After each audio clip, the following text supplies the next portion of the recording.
develop their lives and their businesses in regenerative ways. So that's a human thing, people out in the woods and learning from nature directly. Hello and welcome to the Permaculture Vine podcast. My name's Cormac, and today I'd like to welcome Sarah Spencer from Think Like a Tree to the podcast. Welcome, Sarah. Thank you. Thank you for having me.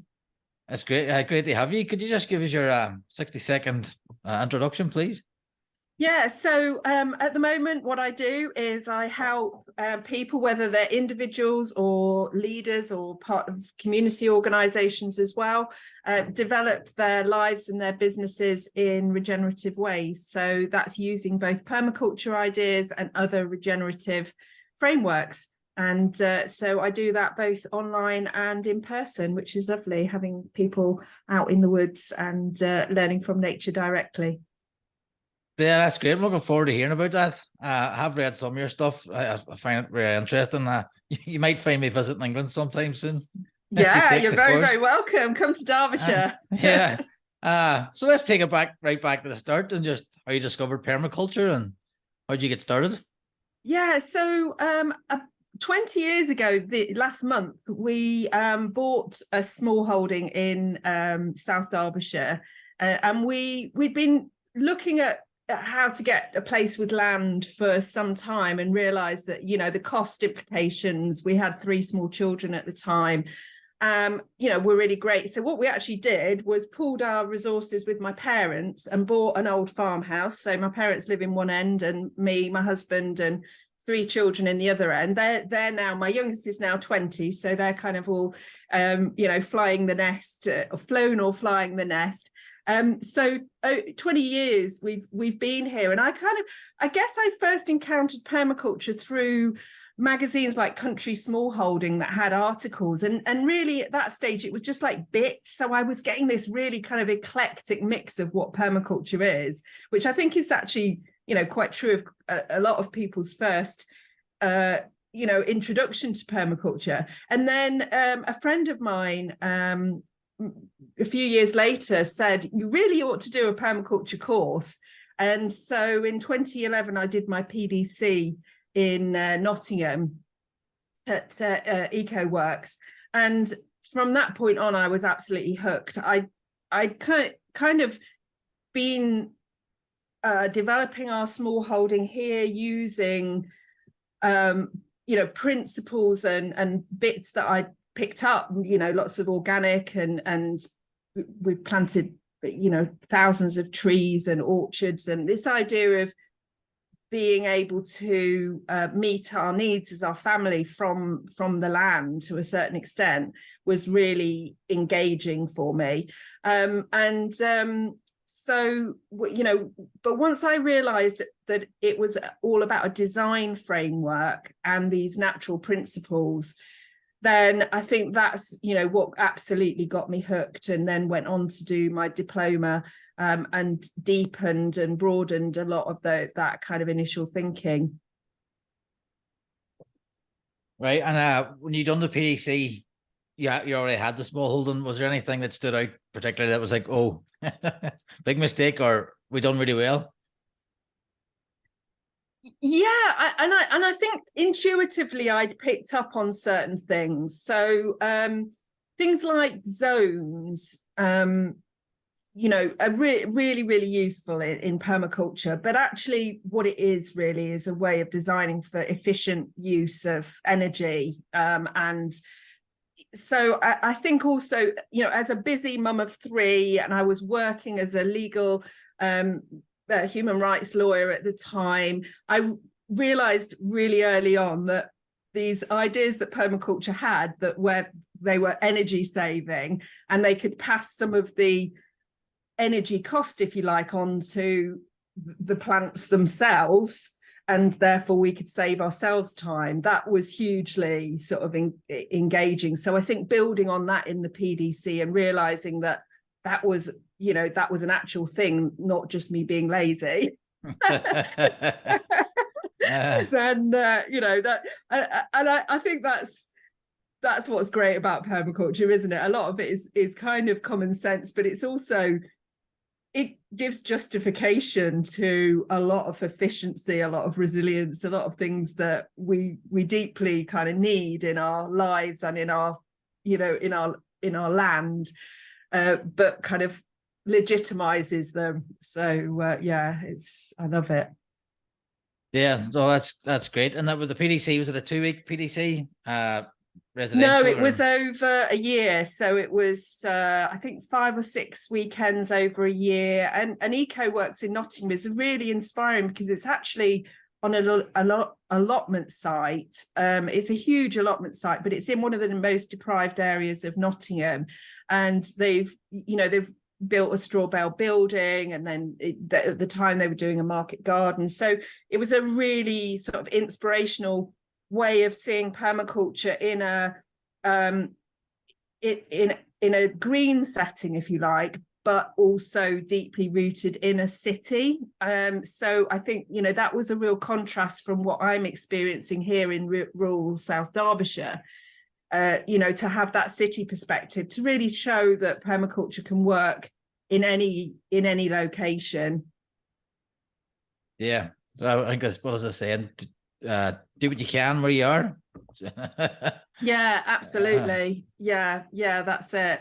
And I'm, you know, obviously very fortunate that, you know, I've got all this space here, but equally, you know, I am absolutely passionate about bringing permaculture to people who don't even garden or want to garden, you know. So the direction that I've gone off in is you know, the people-based and business-based permaculture.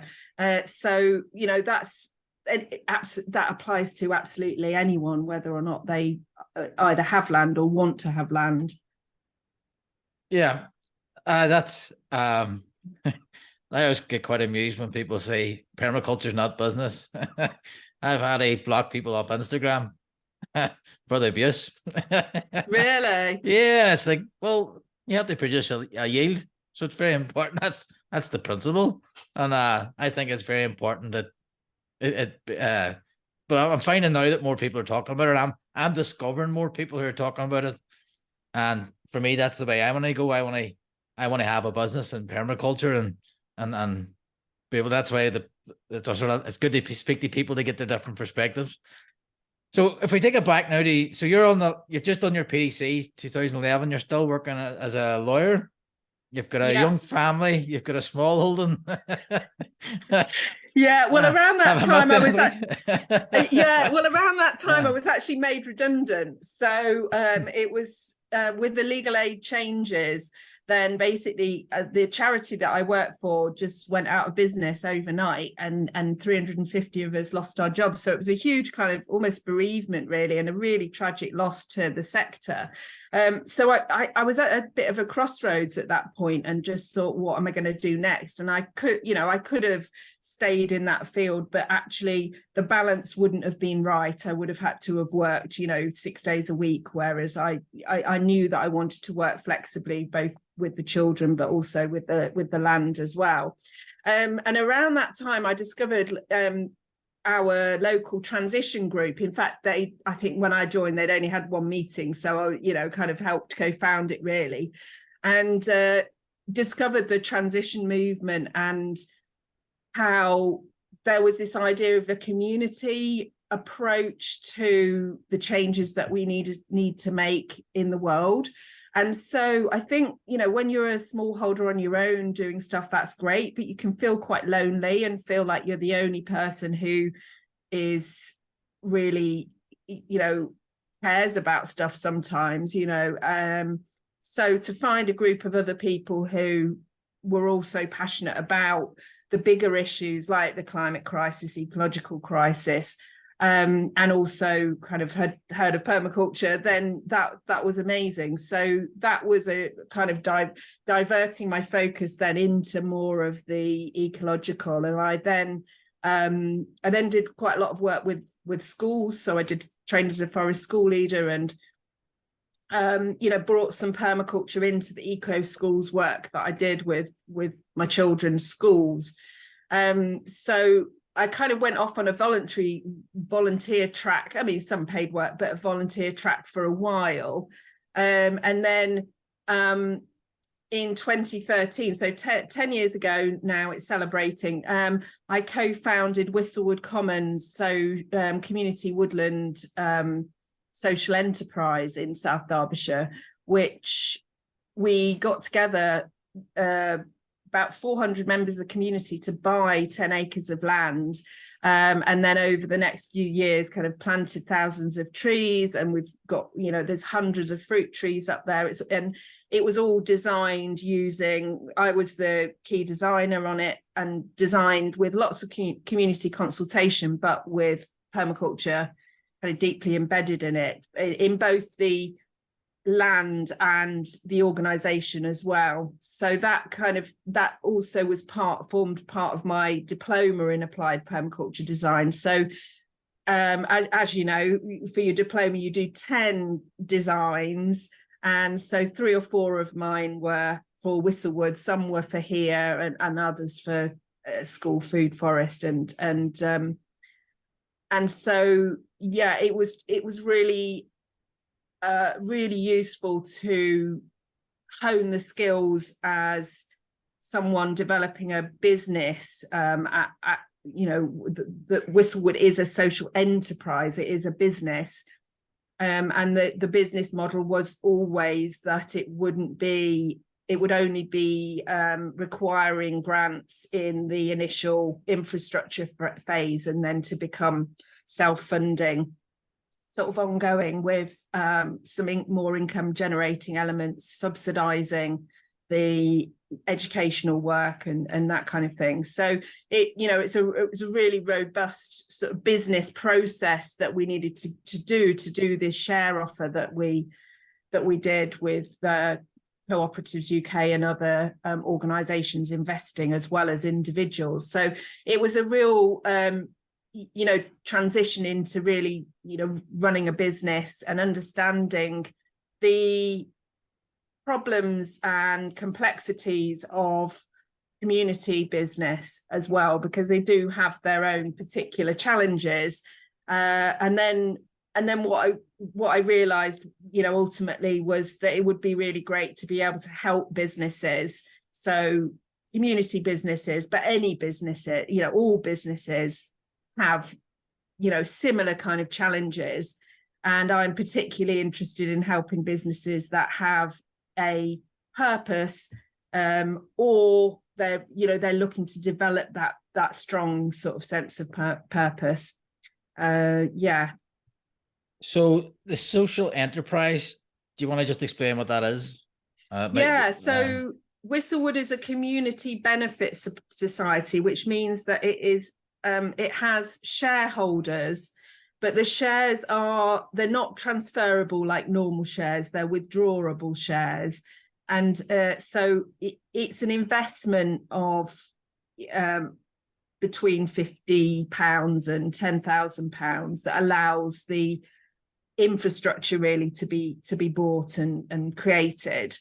And then those members each have one vote for the organisation as well. So it's a really democratic. So whether you've got £50 or £10,000, you rock up to the AGM and you have one vote. So, and then there's a board of directors, and then obviously they run it as a business. So that was kind of I was chair for many years, and then about 4 years ago sort of stepped back from that when I was then wanting to focus my energies more on having founded Think Like a Tree. And with Think Like a Tree, we're primarily helping kind of individuals, but actually there was a huge amount of crossover. So when Think Like a Tree was founded in 2017, we found that quite a number of people who were coming on our Think Like a Tree program, which is essentially anybody who knows about a permaculture design process, it's a modified version of a permaculture design process, but for your own life. What we found was quite a number of people were coming with either, they wanted to change careers, they weren't happy in their career, or they were an entrepreneur who needed some extra support. So we that program kind of helped people with any kind of issue that they want to design in their lives, but there was a natural segue then into supporting businesses and organizations. And then a colleague, J.K. McQuinn, came on board a couple of years ago as a Think Like a Tree facilitator. And then the two of us together have gone off and created Think Like a Forest, which is our program for businesses and organizations. So it's hugely exciting. And I've operated. So so far we've trained up, I think, about 17 facilitators. And it's really exciting because every time a facilitator comes on board, they bring their own energy, their own ideas, their own experience, their own, kind of passions, really. And then Think Like a Tree goes off in a different direction. So we operate as a mycelial network because, everything that we do is inspired by living systems. And so it just seemed to be the most resilient, but also it had the most opportunity for evolution and growth to operate like a fungal mycelial network that trees operate within, with essentially me being a kind of hub tree or mother tree, as they call it. So it's morphed from being called permaculture, if you like. I kind of felt that there were quite a number of barriers using the word permaculture, that people have a certain view of what permaculture actually is. And so, when I created Think Like a Tree and Think Like a Forest, then permaculture is kind of mentioned, but it's a bit further down the blurb, if you like, rather than front of center. I mean, I thought hopefully one day that won't need to be the case, but that's how it is. But just wanting to be passionate about bringing these amazing ideas to the widest possible audience, really. That's kind of what gets me up in the morning.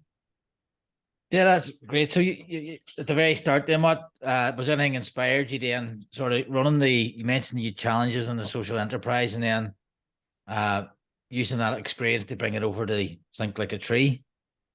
How did you start? How did you make that transition? How did you start basically the sort of nuts and bolts of it?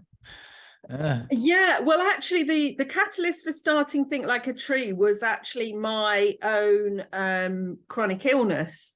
So running along aside all of that, 3 children, a career in as a human rights lawyer, 20 acres, 10 acre smallholding, and Whistlewood. I also have a genetic illness as well, which at the time, back in 2015, I was very, very ill for about 1.5 years. And so my permaculture kind of journey went from doing a lot of land-based stuff and things with children around permaculture into thinking, well, physically that's just not going to be possible. What career can I design but still bring these like amazing ideas and principles to the wider world? So I started using, I think it was about the tail end of my diploma, actually. I started using the permaculture principles and the design processes to design my health. And I decided that, I was going to get out of bed and design my road back to health. And that's essentially what I did. So it took about 18 months for me to have, really be able to get back to being able to operate kind of on any meaningful level. But then it became really obvious that this was the direction where there was a big gap, that people were asking me what I was doing, what processes I was following and that kind of thing. So it just seemed natural to share.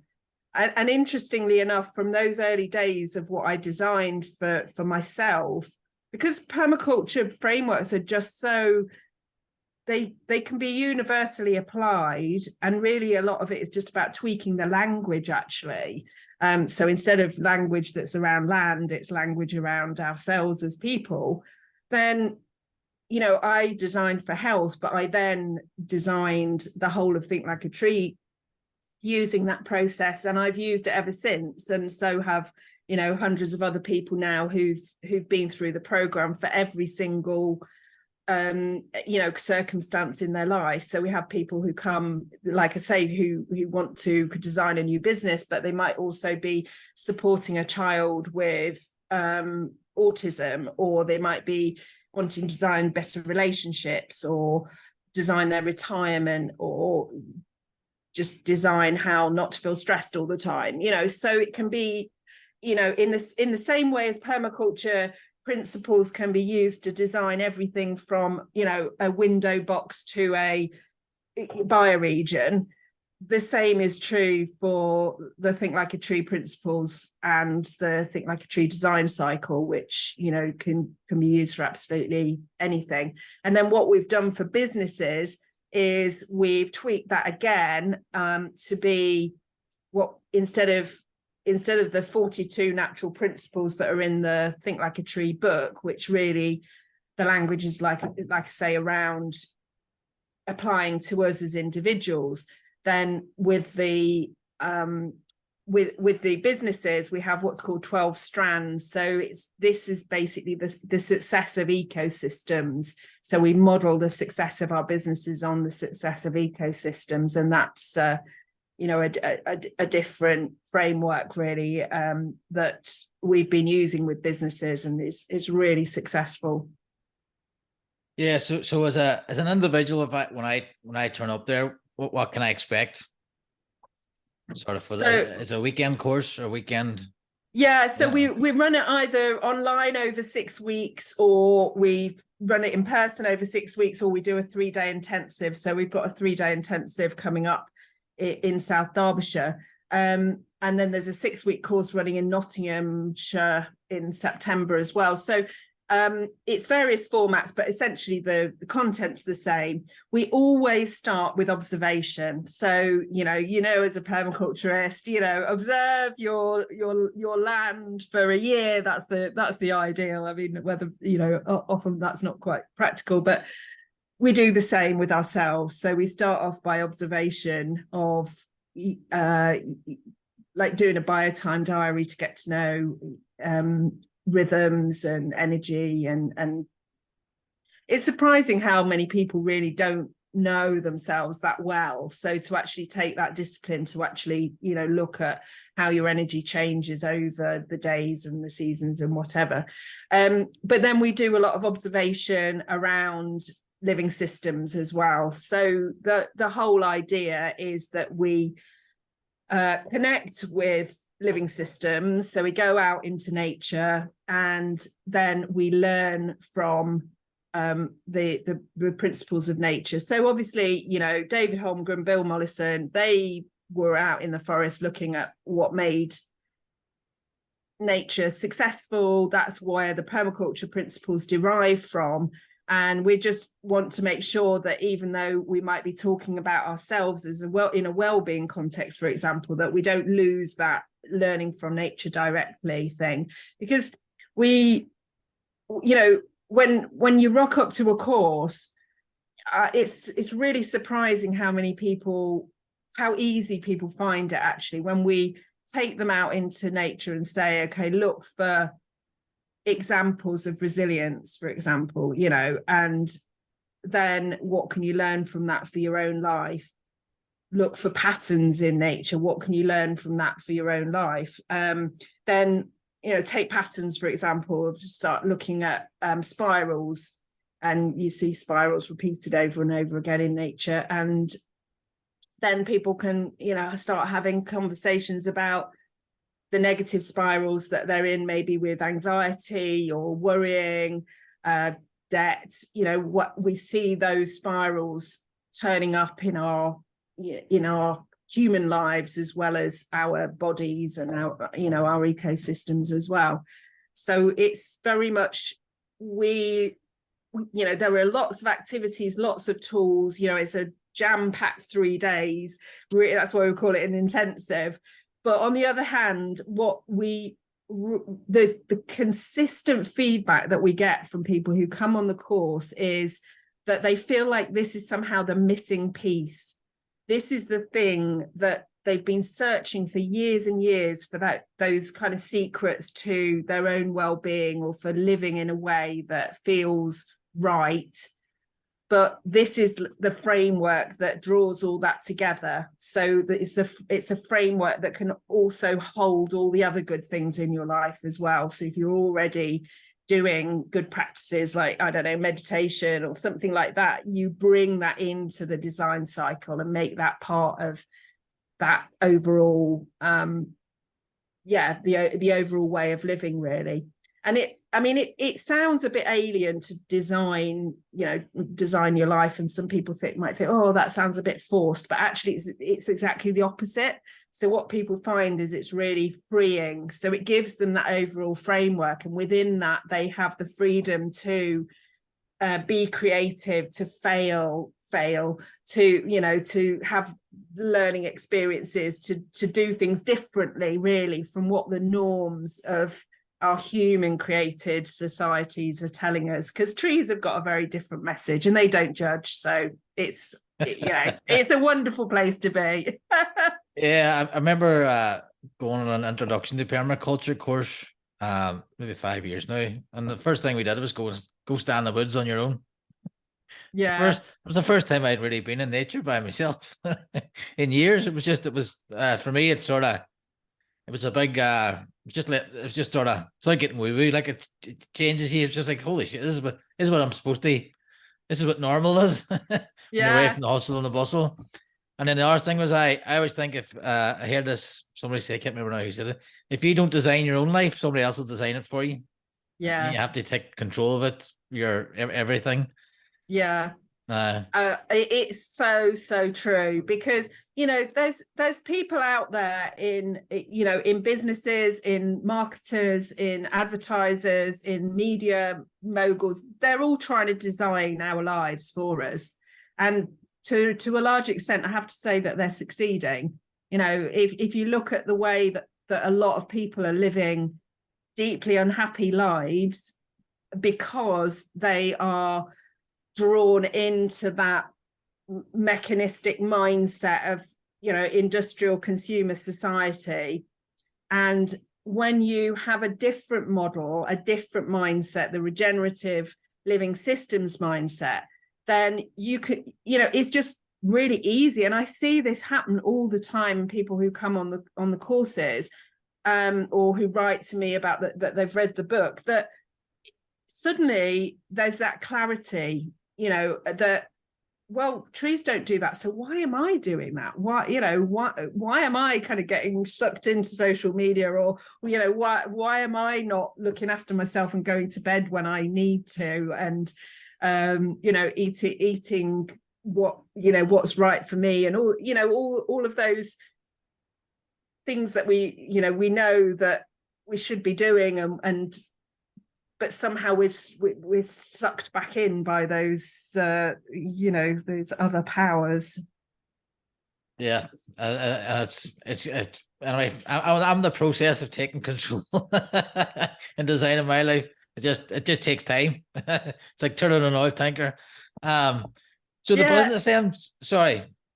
Yeah, no, I was saying it does take time, but it's also a process. The great thing about this design cycle being a cycle is that you can do it once, and we get rid of all the things about, I have to get this right first time. That's a very human thing. That nature's not like that. Nature's really good at trial and error. And so if we do the cycle round and it doesn't quite work out how we wanted it, we just go round it again and just do it again. So it's, like I say, it's like a really creative, freeing process to actually look at things in a very different way, with no judgment and no right or wrong as well. So yeah, no, that's class. That sounds like a great weekend. So then you moved on then to the forests. Yeah, think like a forest. Yes, that's it. So is that small businesses, large businesses? What kind of people do you get coming through there? Yeah, primarily small, medium businesses and organizations. So we, in this kind of regenerative future, we don't make a distinction as to what the legal entity of the organization is, because I think everybody's going to go through various different challenges, and we have the 12 strands framework, which are living ecosystem principles effectively that we're looking at, and again starts with observation. So look at your business, how it is, before you because what we usually do is, instead of just looking at things without judgment as they are, we look at things and see problems and see, oh, I need to change that, or I mustn't do it like that. We're judging all of the time. So to have that, take that step back and actually kind of map your ecosystem, look at the business as it is now before you move into the second strand, which is purpose. So digging in. So the strand is actually called the creating life strand. So that's essentially what nature does. In human terms, we call that purpose, really. And if we can align our purpose with creating life, then obviously that's the ideal, because that is the regenerative endeavor, to create life and create conditions conducive to life evolving and emerging. So we dig deep into the purpose of the organization, and then also the purpose of individual team members within that organization, because one thing that's really key to the success of an organization is to have alignment in the purpose between the people that are working in that organization and the overall vision of the organization itself. So often you find that organizations are doing really, really good things. When you actually dive into them, then they're very much out of alignment with what their people need. So they might believe in the purpose, but actually they've also got a separate vision, which is to have a work-life balance, for example, to see their family, to be not called up in the middle of the night because there's a problem, or so we need to think about aligning the different purposes and visions of the different people operating in the organization. And once you kind of get that alignment, then and obviously then it's something that people are moving towards, that the world needs as well, then the other strands then start to fall into place. So the third strand is a collaborative strand. So looking at what connections both within inside the organization and then beyond that can be made to actually then strengthen. And so so I won't name all the strands because you can head to the website and have a look at them, but essentially we've got the strands, but then we've also got a framework which is working in 6 systems dimensions. So within each strand, we ask leaders to look at themselves. So this has to be an inner and an outer journey that people go on, so quite often we see, so for example, with land-based businesses, that it's all focused on the land, and if we do this and plant this, then it'll all be successful.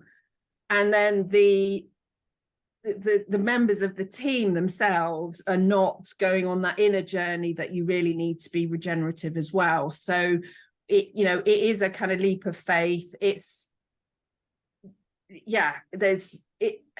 not uncomfortable, to be fair, but it is something that people need to step into, really, and say, yes, I'm up for that. And then so starting with self, then we go out to team, the organization, any land or workplace, the wider ecosystem, and then the biosphere as well. So when we're designing with this process, we're designing in 6 systems dimensions, which means that nobody is left out. So the individual isn't left out, but equally the biosphere, the nature on who all our life depends, isn't left out either. So there's sometimes again a tendency for some of these regenerative practices to sort of hone in on just the business side of thing and then forget the wider ecosystem and the biosphere. So I'm very keen that always is deeply embedded in all the work that we do. So people can come on a fundamentals course, which is for individuals who want to come on, leaders, change makers, permaculturists would, really find that useful. Or whole teams can come on what we call our Think Like a Forest adventure, which we get our whole teams out, and that can either be online or in person as well. So it is lovely to get teams out into nature. I had a team come out here quite recently, and there's something about learning from the forest directly. But of course, even on the online courses, that's what we're getting people to do, to actually do activities where they're learning from living systems directly.